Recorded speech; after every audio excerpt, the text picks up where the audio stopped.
These are high school students in 1975, and these are high school students in 2026. Why don't they look alike? Why is there such a massive gap between them? Why do the older ones look so grown up, while the current ones look like little kids, even though they are the exact same age? What exactly happened to this new generation? Why don't our appearances match those of our grandparents when they were our age? And this is happening all over the world. What exactly happened?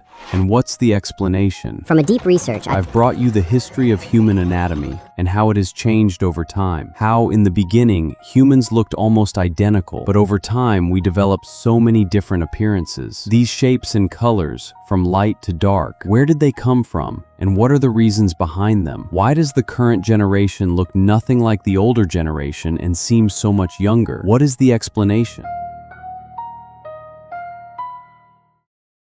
The human body is changing at an incredibly fast pace, and even our genes are undergoing massive mutations very quickly. Especially recently, the environment we're living in is not normal. The speed at which we're changing is unnatural. Just look at yourself, for example. Compare yourself to your dad. Pull up a picture of him from his youth when he was your age, and compare the two of you. Your dad, at your age, looked like a fully grown man, completely different from you. The same goes if you're a girl. Do the same comparison with your mom. At your age, she was bigger and looked like a mature woman. As for comparing yourself to your grandpa, that's not even fair, because when he was your age, he was a full-grown man with a thick beard, a mustache. Everything was on point, and he already had a soccer team of 11 kids. Meanwhile, at his age, you look tiny. Even your face looks young. So what exactly happened in the last 100 years? We are currently in 1980 in America, specifically in Florida, at a lake called Lake Apopka. This lake was full of alligators, and hunting them was perfectly legal. People were going crazy, hunting the hell out of these alligators at a high rate. Anyone who spotted a gator would take it down, until the alligator population dwindled significantly. They became endangered in that lake. So, what did the government do? They assigned a scientist named Dr. Louis Gillette to count and survey the alligators in Lake Apopka, a comprehensive census detailing the numbers, ages, and genders of the gators. The government needed to know all this to regulate and set guidelines for alligator hunting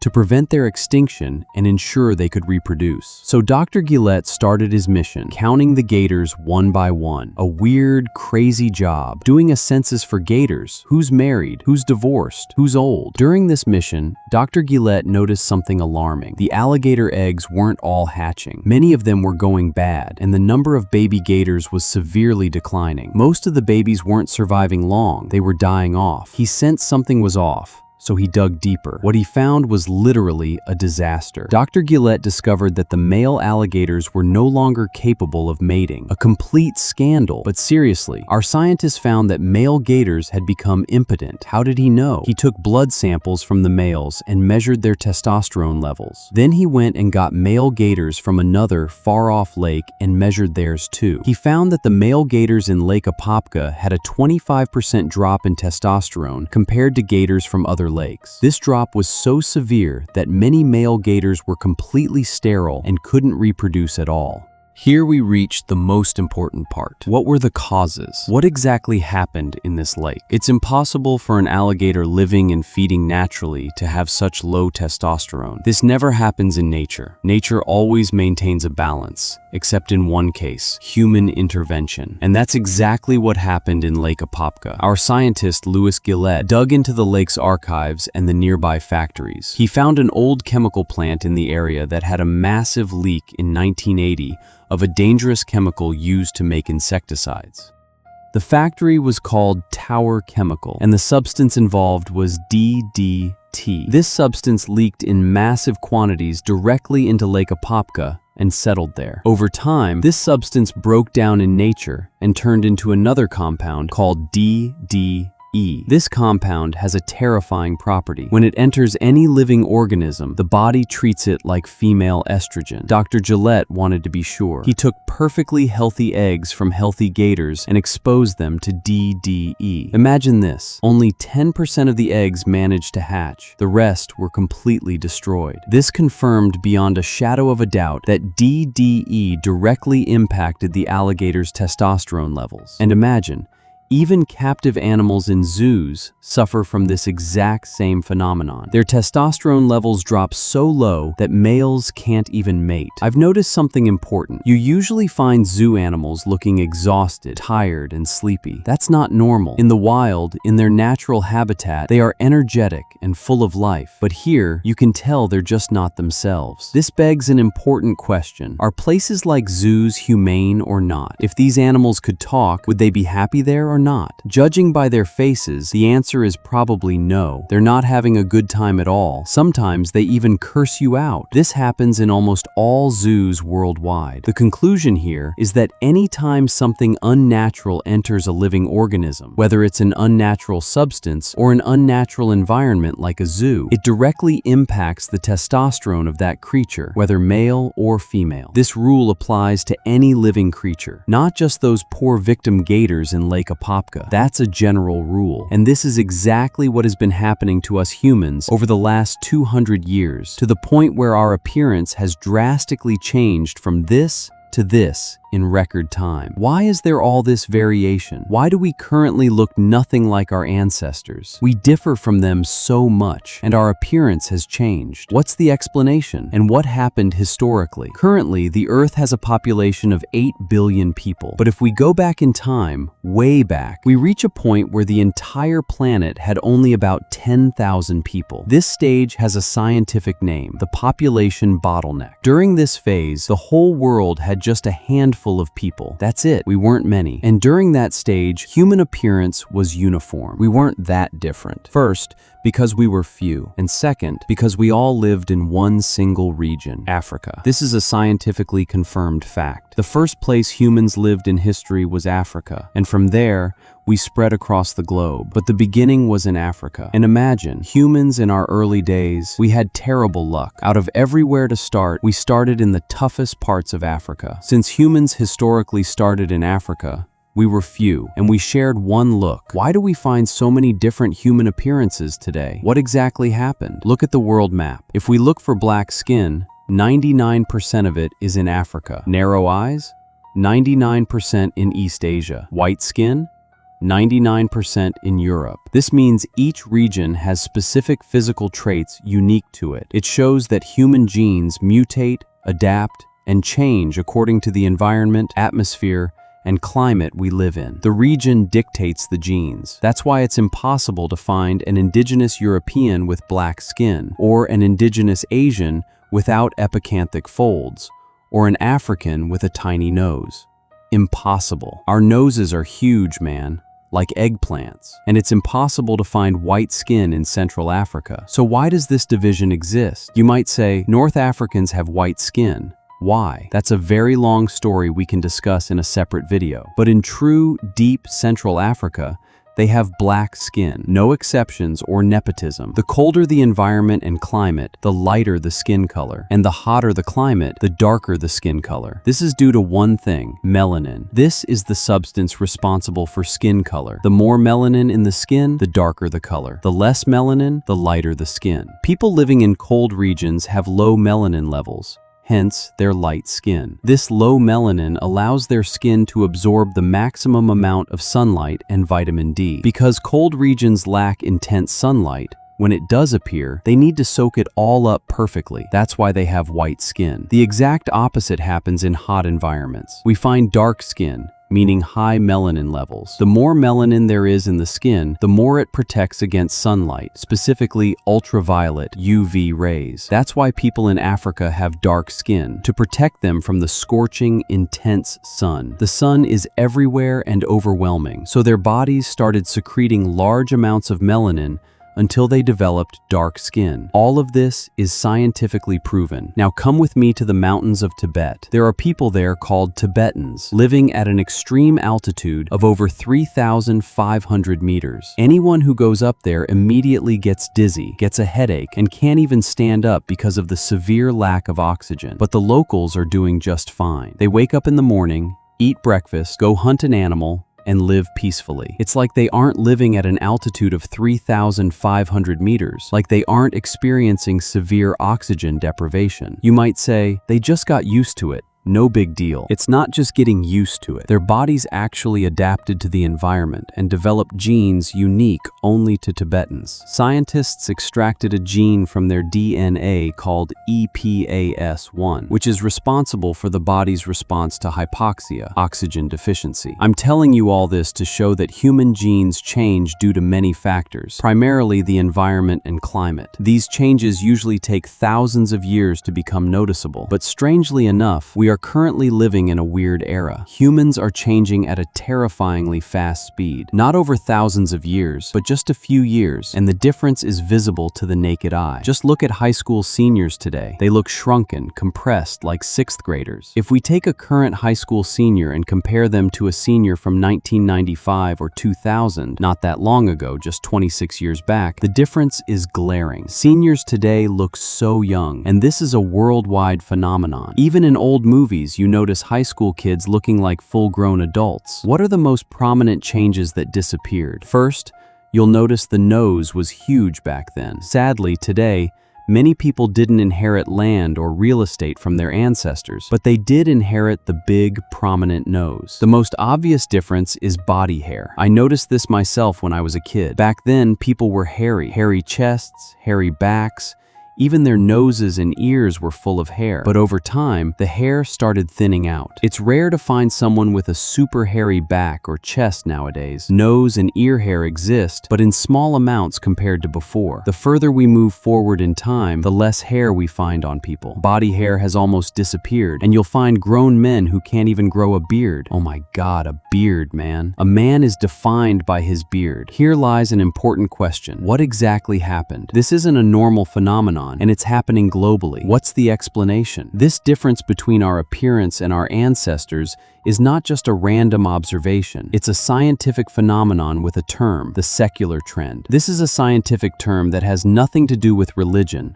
Secular. Secular here means across generations or long term. This phenomenon was heavily studied by a scientist named Dr. James Tanner, becoming the primary reference in human growth studies. What does this phenomenon state? It says that our physical sizes are increasing over the years due to the environmental and health conditions we live in today. This is real, and we can see it with our naked eyes. I'm no wizard or fortune teller, but there's a 90% chance that if you're fully grown, you are taller than your father. And if you're a girl, you're likely taller than your mother. There's a study on the Dutch showing that over the last 200 years, the Dutch population grew 20 centimeters taller. So, humans 200 years ago were physically shorter. However, when it came to their hormones and testosterone, they were vastly superior to us, both men and women. Puberty happened earlier, hair growth was denser and faster, and testosterone levels were higher in both males and females. That's why, back in the day, you'd even find some women with mustaches. A scandal. Let's keep that between us. But today,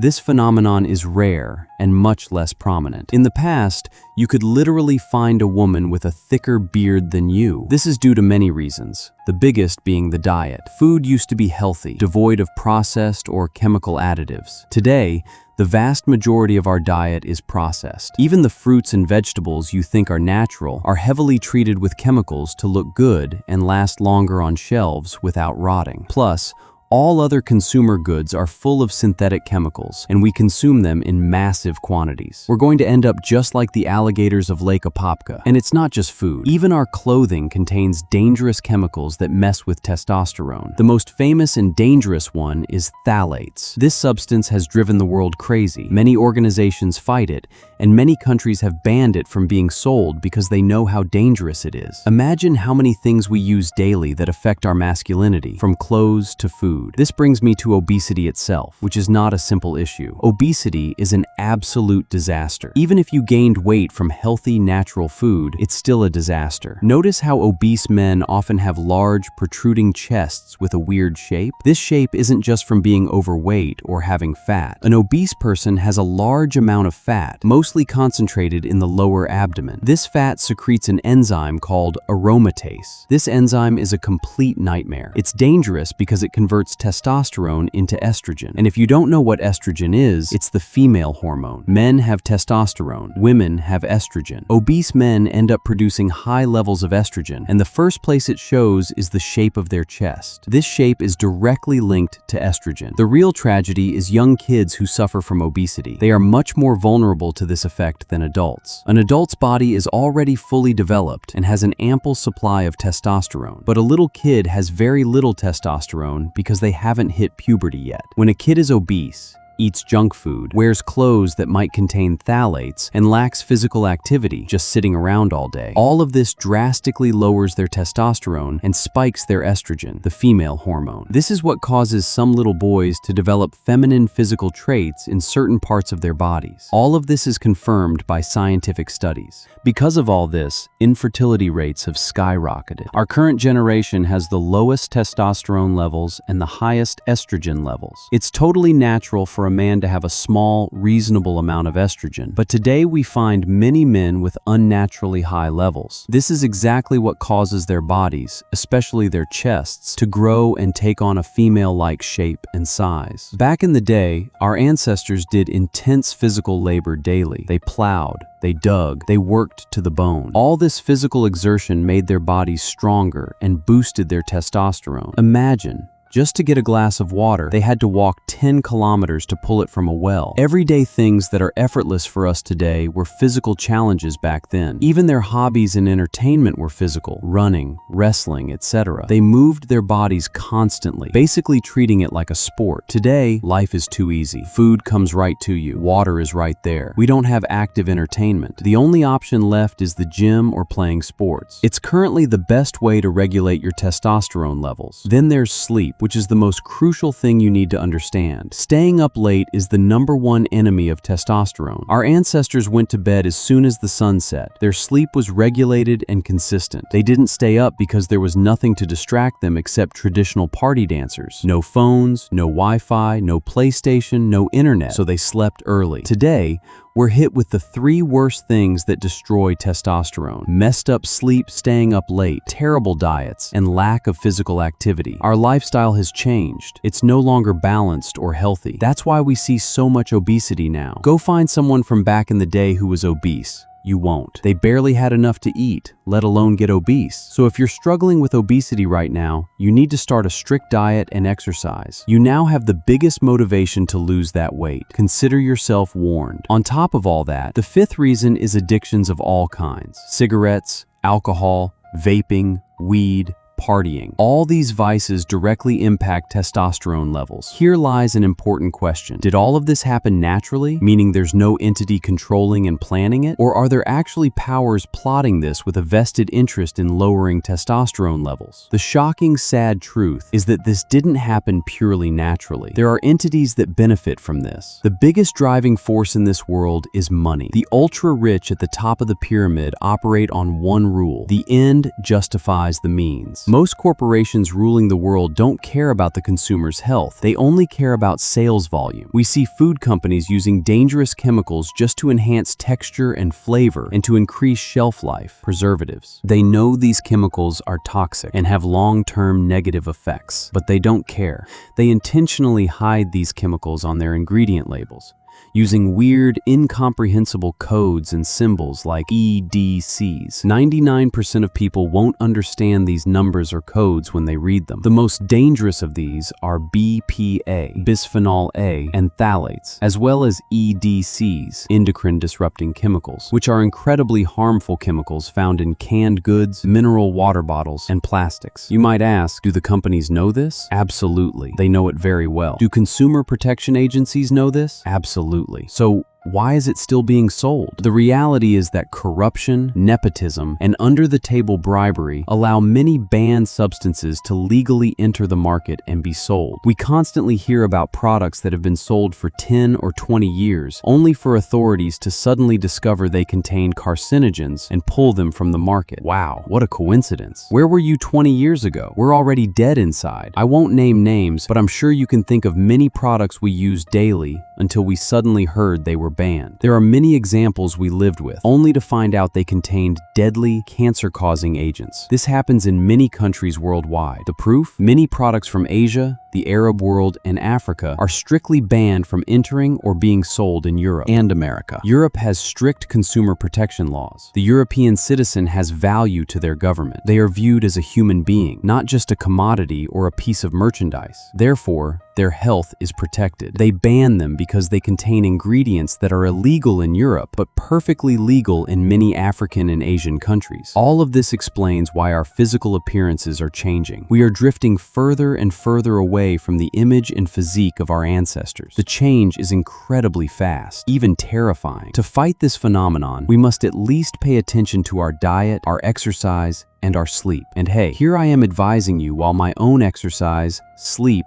and diet are a complete mess. But you need to know this information. Imagine, this change is happening at breakneck speed all over the world. Where will we be in 200 or 300 years? What will we look like? Humanity, where are we heading? That's all for today. I hope you enjoyed the concept. If you did, leave a like, subscribe to the channel, and see you next week.